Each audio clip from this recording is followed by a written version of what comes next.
Hello and welcome to the latest instalment of the Rangers Women's Supporters Group podcast. This week, myself and Car are back to join Alan. How are you both doing today? Yeah, good. Dried off just about. Alan, what about you? Doing all right. Looking forward to some nice summer weather when it eventually arrives, but I'm doing good. When it arrives is the key point there. It seems to be taking its time. However, on to happier times, we're back at Broadwood after the international break, and we'll just head straight into it. The team was Fife in goals, back three of Nick Dock, Tess Medag, Cathy Hill, Chelsea Cornet and Liv McLaughlin were just in front of them. We had Brogan Hay, Lizzie Arnott on the wings, Rachel Rowe in the 10, Rio Hardy and Jane Ross up front. The front two keeps changing that much. I really forgot who was up front. What did you make of that team when you seen it, Alan? I wasn't terribly surprised, or I think the only options you're not entirely sure who Joe's going to pick is who else plays on the wing between Lizzie and Mia, and who will partner Rio up front. Although even Rio's not had a guaranteed start lately, so they were the only sort of positions I wasn't really sure that I could have picked the team beforehand. Yeah, Car, what did you make of the team? Yeah, I was pretty much the same because I think I said to you it's a bit harsh on Mia, but then Lizzie had a great second half when she came on against Hibs before the international break, so you couldn't really be too mad at it. But the front two changing again, but it worked out in the end, so it doesn't really matter. What do we know? Yeah, I think with Mia being away and playing quite a few games for the under-19s might have played into that. But we'll not touch on the international team break that much because they're a bit rubbish. So anyway, well, this game started as they always kind of do against Glasgow City. Alan, it was kind of testing each other and seeing who was going to kind of make the first move. Definitely, it had the big game feel to it. Or both teams were quite sort of heavy on the press, and pressing in numbers, and it was hard to get into any sort of rhythm. But I think the first notable moment of the game came when City were forced into an early sub, and you don't tend to like to see players go down, and it doesn't look very good for Fiona Brown. So hopefully the brace she was in going on the bus was precautionary, but it really didn't look particularly good. Yeah, Cara's Alan touched on it. It was about 10 minutes. Fiona Brown obviously got that kind of. So I never really seen anybody near it. You thought that somebody had kind of stamped on her foot or something, but it seemed to be more a non-contact, which points to not being very good for her. Also, she's one of their big players when she came in January. So do you think that kind of had a bit of a bearing on the way the game petered out for City? I don't know if it affected them that much because she's just come in this season. I don't know how much she's bedded in as being like one of their big time players, but it didn't look great. But I did think somebody maybe stood on her foot, just the way she kind of went down. And then the longer it went on and she was obviously gutted and players were coming over to her, it didn't look great. She did walk off, which is a good sign, but as we know from the Scotland camp, doesn't always mean that she's all right and it's not, an ACL or something like that. So hopefully it's not in terms of Scotland and that kind of thing. But there was a few knocks and things as we go on the rest of the game, but it was just one of those games that was scrappy and it was tackles were being flown into and it was just kind of, I can't remember the word that City used, but it was a very tepid game that everybody was just at each other the whole game. So unfortunately these things can happen, but hopefully she's all right because that's gutting if it's another player with a bad injury. Yeah, definitely. So they were, as we say, they were kind of testing each other out. It was kind of intent. I think Jenna probably had the least to do. It was more us that were kind of on the front foot. And then we had Rachel Rowe kind of running amok as she does. She gets brought down in the box, and those three magic words: penalty to Rangers. Yeah, much to our delight and Glasgow City's annoyance, it was of the soft variety, but it's a foul anywhere else in the park, so it's a foul in the box, it's a penalty. So there was never any doubt when Rio stepped up that there was only one place it was going.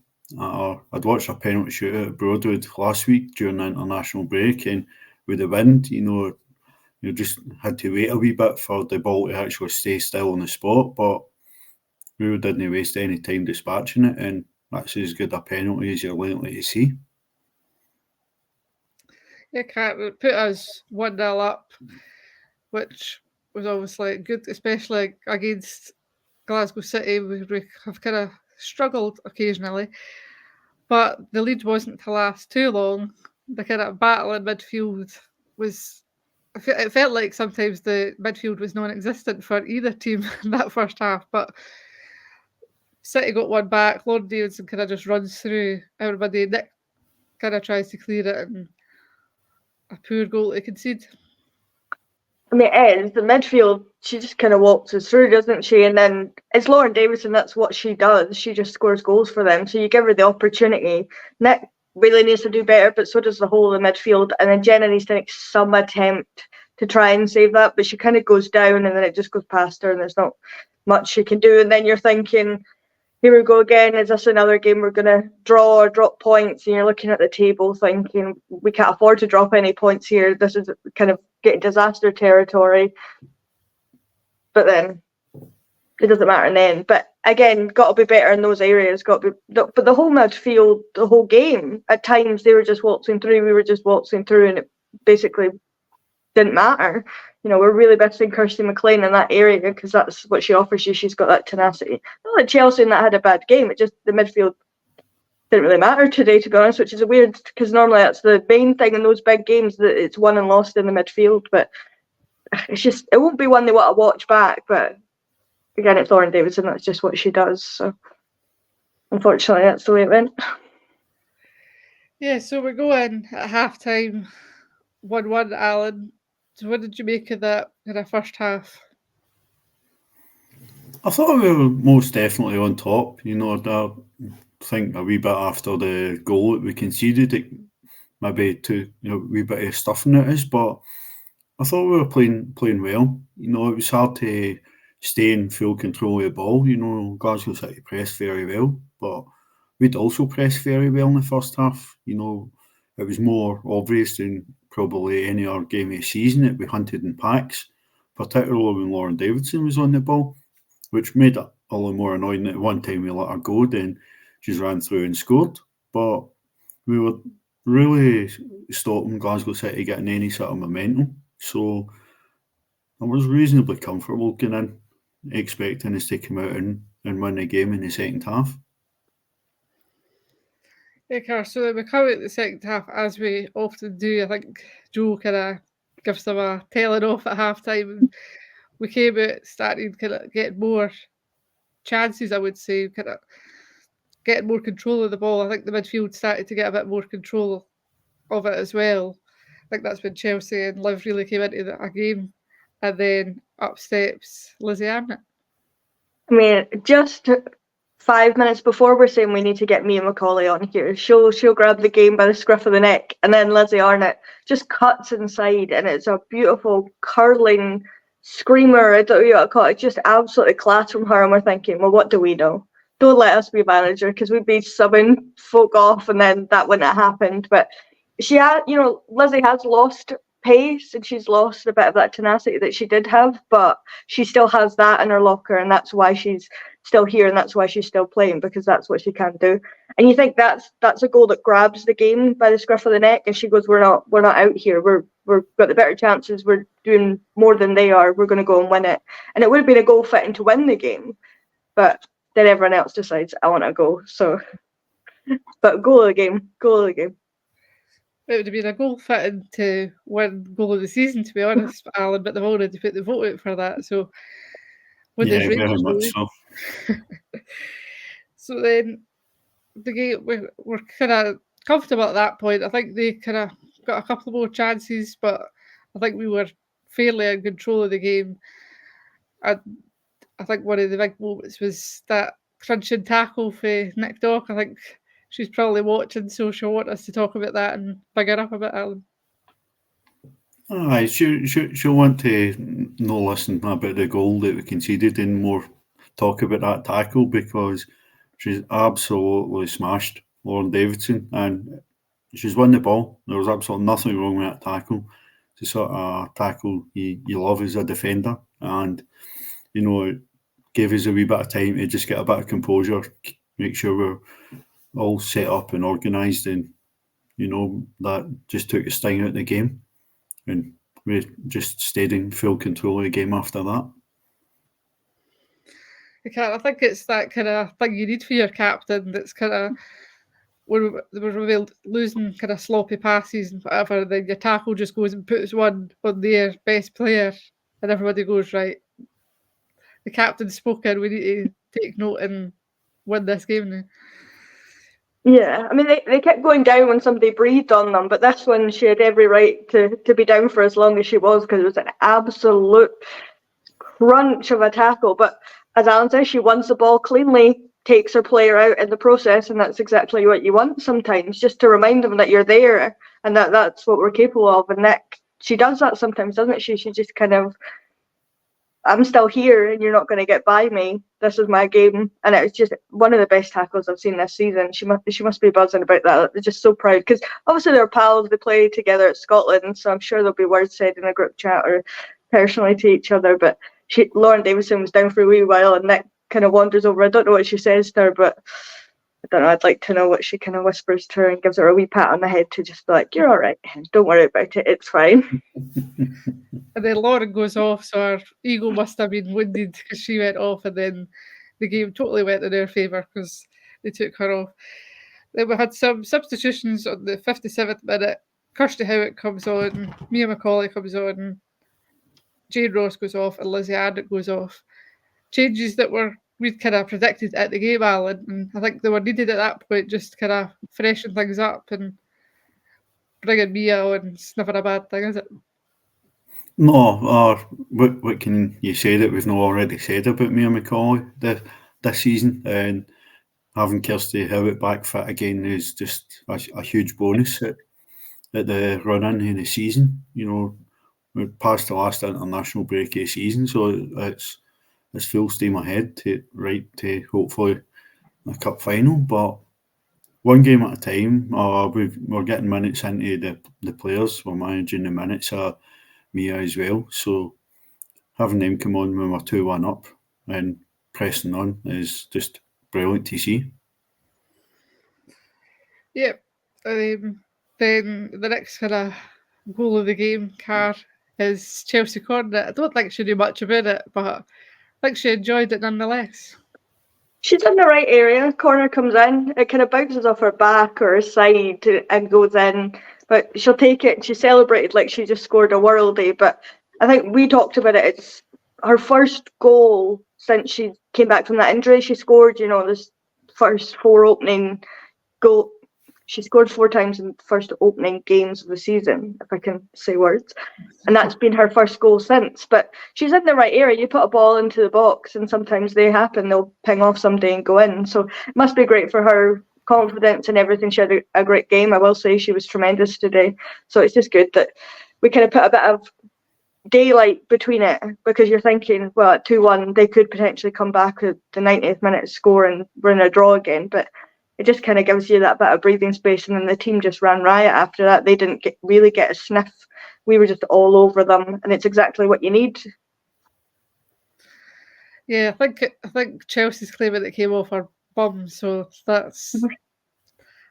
I look back and I would say it's more kind of the bottom of her back, but it went in, so they all count. That's just a cliche, but if somebody's struggling to score, how often do you hear somebody saying they just need one to go in off her backside and then they'll maybe starts going on a run? She's going to go on a Sam Kerr-esque run now to the end of the season and no stop scoring. So then after that, we're fairly comfortable, so made some more changes. Jodie McCleary and Sarah Ewens come on. Rachel Rowe went off and Rio Hardy, and I think it's safe to say, Alan, they two that went off put in quite a shift today. They absolutely did. Rio Hardy and Rachel Rowe have been brought in probably as the headline signings in the summer. and they've been brought in to make a difference, and they absolutely have. Wales tore it up in terms of goal scoring right for the start of the season. And as Rachel Rose played more and more minutes, she's had more influence on games. And the fact is they're having influence on the big games. They're not just scoring against the teams in the bottom half of the table.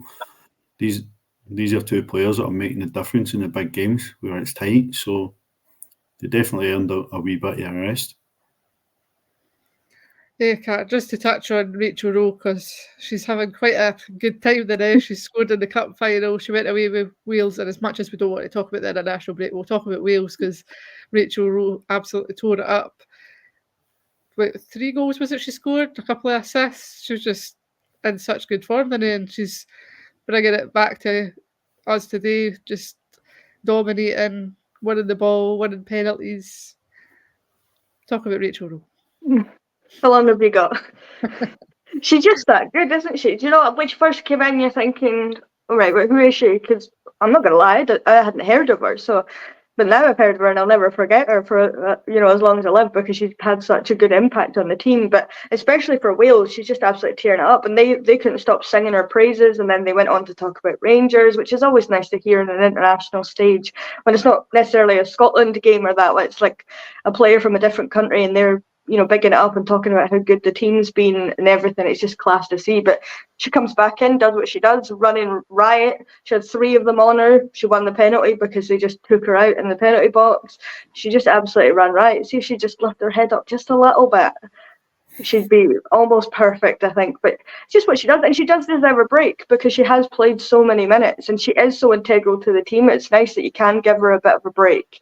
But I hope she's here forever because I genuinely have fallen in love with her that much. She's just so good. And the fact that she is then scoring for Wales, because they said that she hadn't scored that many goals for them, and now she scored in every game that she was in the last, this international break.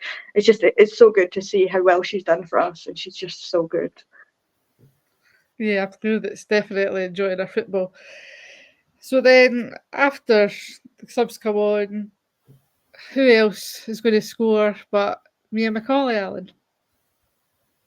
Yeah, you can tell me I was paying attention to what Lizzie was doing while she was warming up because, a very, very similar position. She's cut inside.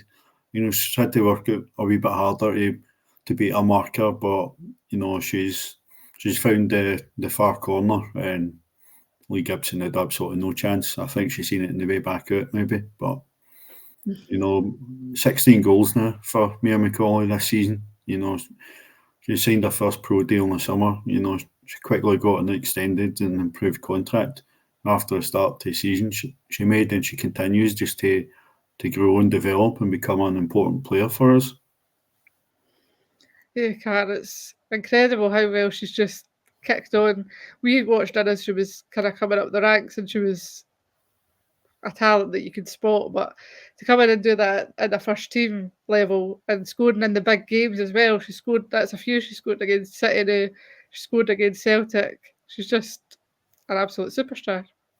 She's like, obviously we've seen a few of them come up and I think everyone thought Laura Berry's going to be the standout here. She's going to be the one that comes in and scores all the goals, and then Mia's there and first few games and she's absolutely just tearing it up. No fear, no worries when she's going forward. She can turn in tight areas and players are on her and she's still keeping the ball and then playing perfect passes and kind of back heels to players that are running along from her, and scoring goals like that is just incredible. She's a bit closer than Lizzie. It's still a difficult goal to cut inside and then take that on.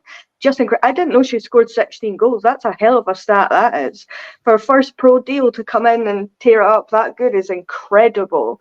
That's insane to me. With how young she is and how good she is, that's incredible. She's got Kirsty McLean levels of future ahead of her. If she keeps this up, that's just incredible. But what a find that is for Jo to come in and watch the youngsters and go, you're exactly what I need, bring her in, and she's never looked back. So hopefully we've got a few more seasons yet to tear it up, win lots of things and just keep scoring goals like that, and we'll be very happy.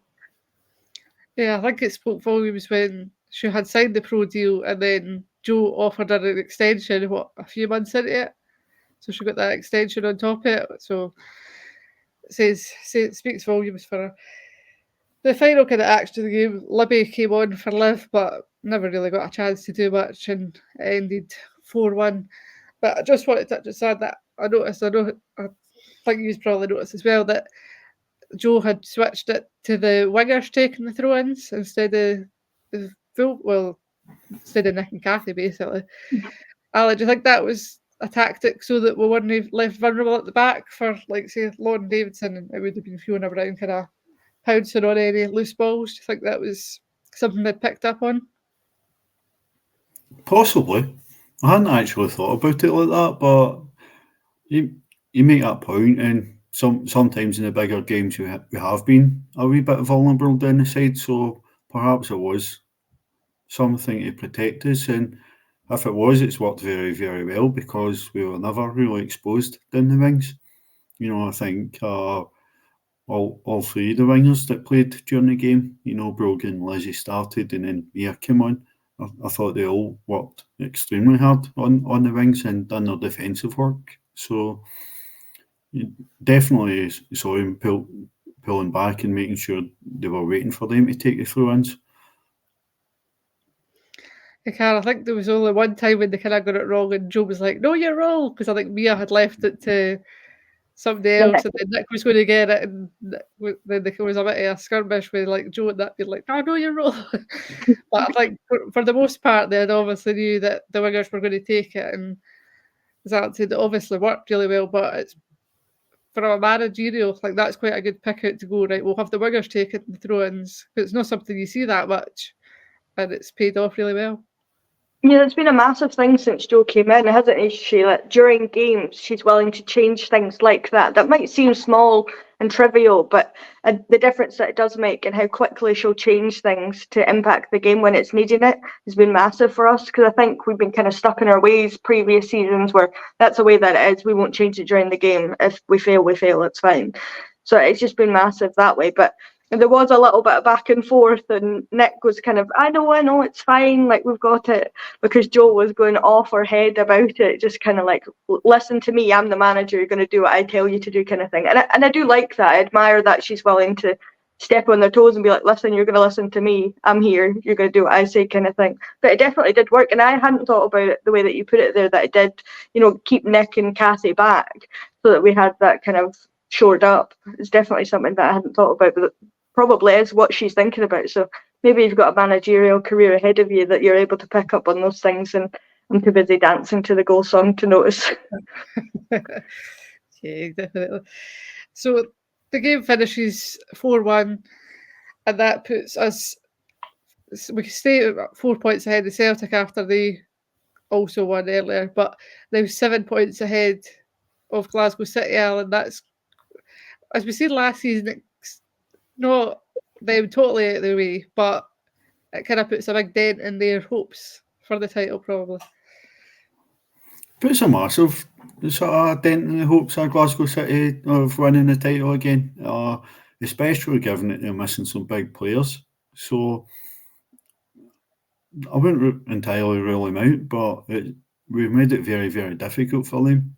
Albeit they still have to play us at Petershill, and they still have to go and play Celtic away. So there's still in me a chance, and we was going sort of Sunday, Wednesday, pretty much from here to the end of the season. Every team's in the same boat, so there is still points to be dropped. So very difficult for Glasgow City, but we showed that you can come back from that last season, albeit just ever so slightly short. Yeah, Karen, I think Jay said it perfectly in her kind of pre-match interview that she did, that there'll be sticky patches, but they're kind of prepared for the sticky patches, and if we drop points, they know what to do to kind of overcome it. But it's certainly going to be an interesting run-in for everyone, especially that top six. It's going to be really interesting. Yeah, I mean, it's another one ticked off, isn't it? And that's all we've got to do. We just got to keep ticking them off until the end of the season, see where we're at, and hopefully we're still where we are just now.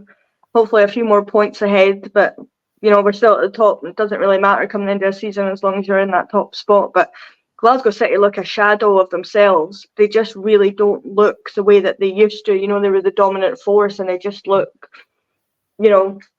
kind of frail and just not as good as it used to be, which, you know, I'm obviously quite happy about. I'd quite like it if Celtic went the same way, but we'll see where we are come when we play them again, because I don't really care about them until we play them. But where we are, we go into Wednesday now, and then Sunday, and then Wednesday and Sunday, and we just keep going, and then we've got the cup semi-final to look forward to as well. So there's a lot of games coming up, a lot of football still to be played, but we're firmly in that top spot and just hope we stay there. Yeah, Alan, you were in the media zone at the end of the match. I think it was Lizzie that was in there, and Joe was in there as well. So, do you want to kind of let us know what they were saying?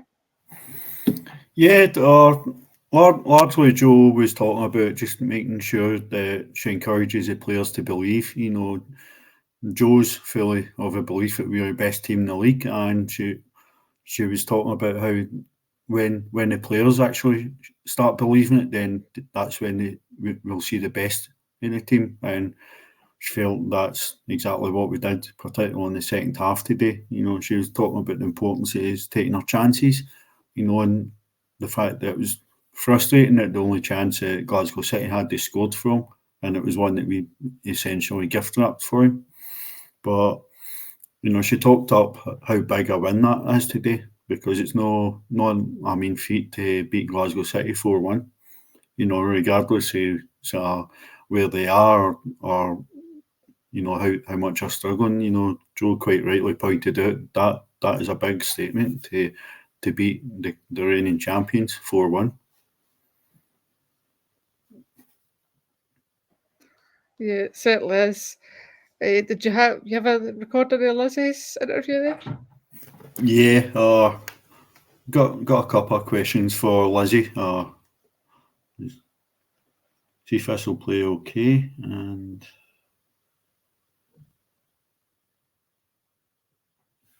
do you have to factor in as a winger playing in the wind, and how much does that sort of change the way you have to play?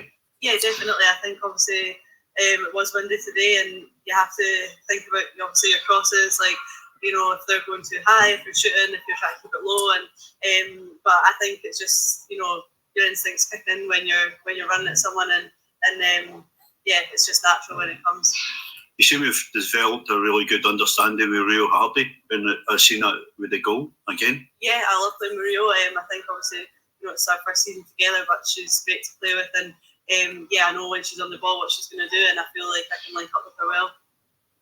Grace. So I was just a short wee bit that we get a couple of questions each to Lizzie. So, you know, I'd wanted to ask about a partnership with Rio Hardy, because for Lizzie's goal, you know, they linked up really well. You know, they clearly shown an understanding, and Rio's spoke previously about how much she enjoys sort of being on the end of Lizzie's crosses, where she feels that the crosses are so good she has to score. So it's nice to see relationships building up all over the park. Yeah, I think it's something. Rio seems to just kind of click with everybody in the team. She's got that great partnership with Kirsty Howitt. She's got that now with Lizzie. Kind of glimmers it with Sarah and Jane, but yeah, it's good to see that she's kind of gave Lizzie a wee helping hand to get a goal when Lizzie's helped her so much. And also good to hear hear what Joe said as well, Car. Yeah, I think, you know, we raved about the Jane and Lizzie partnership, and then Rio came in and it's just kind of bonded them two together again. But I think you need that trust between the striker and the winger, that, you know, they'll either play balls into the striker in the middle, or, you know, get the balls out wide, and then Lizzie does what Lizzie does, I suppose. But I think it is important what Joe said. It is a marker, because it's not very often that you beat Glasgow City such a large margin. I think we beat them 5-1 the year we won the league, and previously we'd done it, but, you know, it didn't come to anything. But I think these are the kind of games that you have to start doing, that you have to be that ruthless. We are the best team in the league, and we're going to kind of play our game, because I think we get sucked into their game a few times, but we didn't do that as much today. We kind of played our game, and we're able to just, well, for large parts, minus the wind, the rain, and them falling over the place a lot of the time, got sucked into it a little bit, but we did play a lot of football today, which I think helps because that's when we're at our best, playing football. And Jo obviously sees what she's got in front of her and who the players that she's got to utilise, and it is massive for them to understand they are the best team in the league. They've already won one trophy. There's 2 more to go and get, so they just need to keep believing that and go and do it. Yeah, so Alan, come back to the match. Who was your player of the match for today? Chelsea for me. A lot of the play did maybe bypass the midfield. It's first half particularly, but the work rate that Chelsea put in was unreal. You know, I spoke about how we pressed and closed in packs, and Chelsea was a big influence on that. You know, she was often the trigger for the press, you know, and she done more than anybody probably on that part to make sure that Glasgow City didn't get in a rhythm and look to make sure that we started getting on the front foot. So, you know, Chelsea was one of the nominees for the Player of the Year. You know, the club put on the website, and deservedly so. And this was just another game, and the Chelsea Cornet masterclass we've seen this season. Yeah, definitely. Car, who would you pick? It's a tough one for me, purely just because I think Brogan Hay, who we haven't spoken about, had a really good game. She was everywhere. She was doing what Mia came on and did, you know, those tight areas, keeping the ball, you know, play the good passes. Rachel Rowe obviously had a fantastic game, and I'd probably vote for her every week because Rachel McLaughlin's out injured, who was always my player of the match before she got injured. It is really a tough one. I mean, it's got to be one of the wingers for me. I think Brogan just edges it, but as you say, Chelsea had a fantastic game. Nick for that tackle, Jenna for running. She didn't have much to do today. I think I'll go with Brogan because I think she had one of her best games so far this season, and you could see how happy she was at the end of the game. So I'll give it to her. Yeah, she'd said she was buzzing for the game at Scotland camp, and then it kind of showed today she was right up for it. But yeah, I think I'll go for Rachel Rowe just because she always gets stuck in, does all the dirty work and puts it on a plate for everybody else. So yeah. Car mentions Jenna running, you know, brings me back to a wee bit of panic at the back. Let's not talk about that. So that kind of rounds up today's game. So, Cara, have you got the loan review for us? I do. Just before we do that, I'd like to mention Tess getting her shirt pre-match. I'm fairly sure she wrote the speech that was read out before, because none of the other players have had such raving speeches when they've handed their shirt. But I mean, it's a testament to how, you know, Tess has come in and she's really just fell in love with the club and everything she's done for it. So shout out to Tess for all that she's done, and hopefully we'll get a few. I was going to say a few hundred. I don't know about that. A few more, you know, 50 or 60 more games from Tess and see where she ends up. But shout out to Tess for that. Also, whilst you're on the subject of Tess, she also got her UEFA C licence for coaching, so she's having a good old time currently as well. So congratulations to Tess for that. I think Kirsty Howard did as well, but she's not posted it on any of our socials. But I knew she was on the course with Tess, so a couple of coaches in her midst as well. So Jo and Jay watch it. Kirsty and Tess are coming for your jobs. A few more years we'll have Tess Almeida as the manager and Kirsty Howard as the assistant. What time that would be. You heard it here first. Back to the loan review. So I'll start with the Friday game. Megan Bell, the only player for us that was playing in it. She came on at the 60th minute mark, played the rest of the game, and scored a wonder free kick. If anybody's not seen it, it'll be on Twitter or the Instagram. I'm sure Laura's posted it everywhere because it's a wonder goal, and that's just what Megan does after she scored the free kick for Northern Ireland when she was away for the international duty, almost a carbon copy of it. So good for Megan, she's doing quite well. Megan Cunningham played the 90 minutes today for Partick, as did Jenna Ferguson. They lost 5-0 to Celtic, so we won't talk about that too much. Summer Laird played 90 minutes from what I've seen. Spartans don't really update their Twitter very well, so it's kind of hard to tell, but I'm fairly sure she played 90 minutes. They lost 2-1 to Montrose, so not ideal, but good that she got the full game and she's getting more minutes. It's good for her development. Mason Clark, I think, again, they don't update their Twitter very well, so I'm not entirely sure she played the full game, but she started anyway. They lost 3-2 to Aberdeen.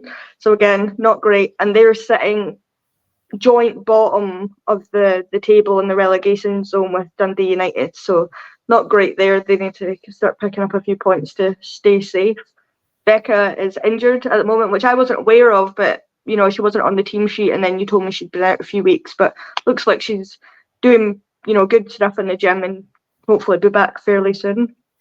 Lucy Inman played 90 minutes. She played today. They beat Stirling quite handsomely. It was 5 or 6-1, and they got promoted. So they will be up in the SWPL1 next season. So that'll be interesting to see if, how they get on. If they do a Montrose and they manage to stay up, that'll be quite good. But, obviously great for them to be coming up and, just round the corner from me. So I'll have a few games against them that I can just walk down the road to. That'd be quite good. Laura and Kayla both played 90 minutes. Laura Berry scored the winner at Fir Park to see them beat. Can't remember who they were playing. Dundee United, they beat. Oh, they beat Dundee United 2-1. But Laura Berry scored the winner, which must be some buzz for her to be playing in that stadium in front of their fans and scoring the winner. It was fairly close to the 90 minutes. I think it was like the 80-something minute. So good for Laura Berry. That's what she does. She scores goals. So shout out to them, and everyone seems to be doing quite well. Fair few losses in there, but always good for their development and character to be in a team that doesn't win every week and see how you build and grow from that. Yeah, it certainly builds on the resilience here. Talking of resilience building, Alan, how did everybody get on in the score predictor? A very good week for some people. Callum Ross and Greg Drysdale both top scorers this week with 20 points. So Greg's making moves up the table, after climbing on to 16th place for about 3 years, it felt like. So, well done to Greg and to Callum, who was 2 points ahead of Kirsty. So he'll be delighted with that.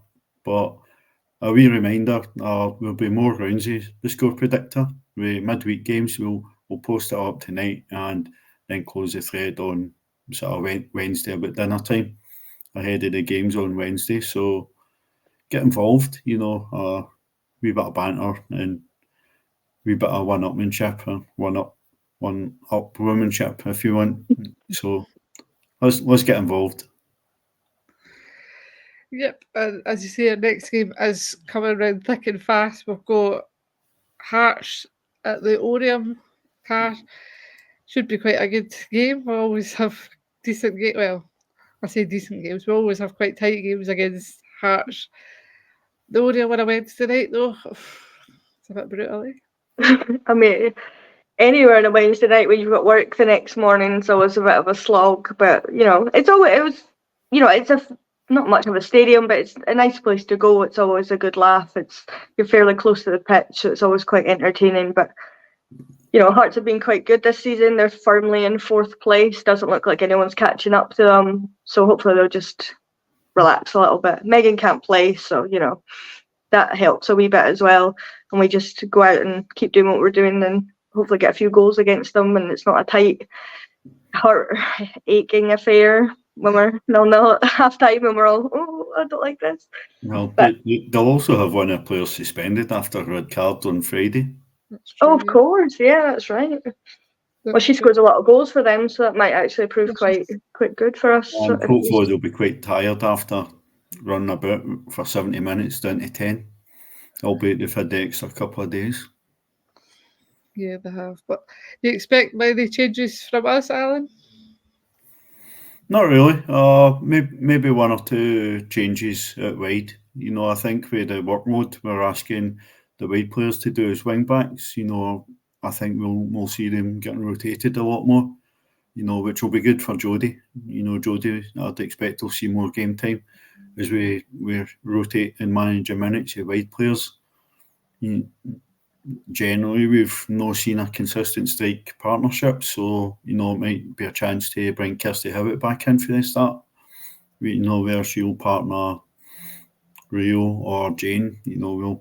We'll see on Wednesday, but I doubt we'll see any changes at the back. Although over the next few weeks, I definitely think we'll see more minutes for Lisa and Ailey, just to make sure we keep everybody fresh. Yeah, we should have Rachel McLaughlin back soon, Car, so you can start voting for her player of the match. I mean, if she gets back into the team, they're all doing so well at that back line that she'll need to pry it out of their cold hands for getting back in. But I think there will be more rotation, as we get kind of, especially I think in these games against kind of Hearts and teams like that. I don't imagine we'll make massive changes, but it would be good to see maybe Lisa get some minutes.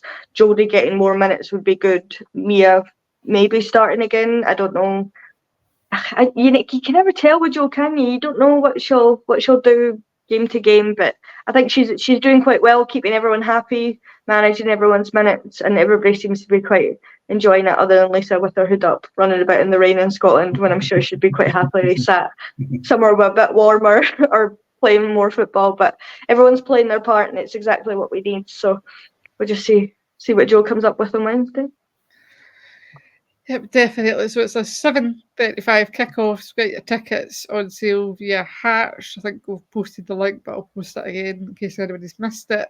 We'll probably sell out because it's quite small at the Orium, so get your tickets if you plan on going. I think it's also on BBC Alba, if I remember correctly. So if you can't make it, we're on TV again, 2 games in a row. Who would have thought it? But yep. So hopefully we'll see you there. And thank Alan and Car for joining me for this one. You're not giving a score prediction for Wednesday then, Laura? Do we need to? I'll go 3-0 Rangers then. What about you? I was going to say the same, actually. Ah, After we've found our games quite tight recently for such a big win today, I think that might just give players a shot in the arm and, let us go and play with a wee bit more freedom. And I was going to say 3-0. Car, do you want to buck the trend and pick something else, or? Well, I was going to say 3-0, but I'll just change it. I'll go 5-1. I think we'll just absolutely go out and just batter them. Yeah, I think considering Will went 3-0, I think they should put a bet on that, to be honest. So I'll try and wrap it up unless I've missed anything out. Thank you, Alan and Car, for joining me, and we'll see you Thanks, Laura. next time.